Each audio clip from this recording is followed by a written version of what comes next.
nga guys, napili ko tong ilagay ngayon dito sa kwarto. Ganyan lang oh.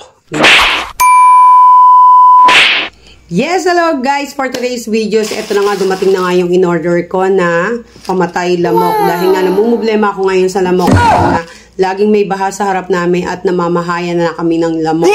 Ngayon, bumili ko nitong ano na to, samahan natin. Ayan.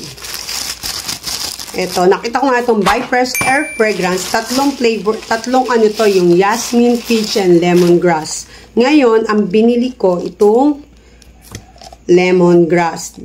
Ito siya. O, diba? Dahil ito, hindi mo na kailangang gumamit ng magsisindi ka pa ng katol, or diba? Ito, parang pabango na to sa bahay. Ang gagawin mo lang is, titwist lang natin nga. Titwist lang natin siyang ganito. Then, at ito na nga guys, binuksan ko siya. Bali, may takip siyang ganyan. Ito. Ang flavor nito is yung lemongrass. Tatlo yung flavor nito, yung Jasmine, Peach, saka lemongrass. Ito yung pinili ko, yung lemongrass. Tapos ngayon, tatanggalin natin yung takip. Ang bango. Tingnan mo, oh. Tingnan nyo naman, oh. Talagang, ano siya, para siyang, papakita ko sa inyo. Ayan. Ito siya, oh, yung ano niya, yung parang mamasa-masa siya sa loob. Pero, ang bango niya. Pwede nga pabango to sa kwarto. O sa basta ilalagay lang to dun sa kwarto kung saan yung, alam mo, may malamok sa sala. Tapos pwede mo ilagay sa may CR. Parang pabango nyo na. Tatanggalin mo lang tong takip. At eto na siya. At ayon nga dun sa review, maganda yung naging review nito. Kaya nag-try ako nito. Sabi ko nga, pagka naging maganda yung ano sa akin nito, as bibiling ko pa yung dalawang flavor. Ito muna yung tinry ko, yung lemongrass, kasi ito yung best seller nila. Tingnan mo, bango. Dahil ito daw, ilalagay lang sa kwarto, tapos mawawala na yung lamok. Dahil nga hindi na siya papasok, dahil nga naaamoy nila yung sobrang bango talaga.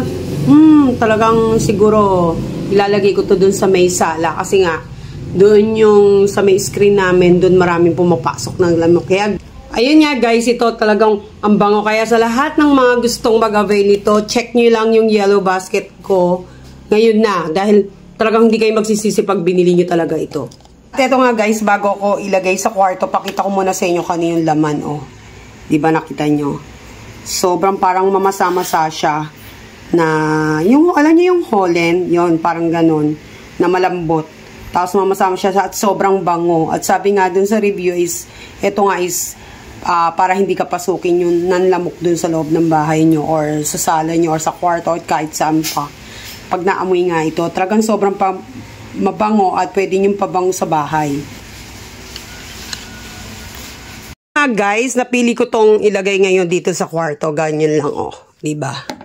Oh, talagang maaamoy mo na. Oh, sobrang bango talaga niya. Dapat nga ilalagay ko siya sa sala kasi nga medyo pinapasok din kami ng lamok dito. Dito ko siya ilalagay.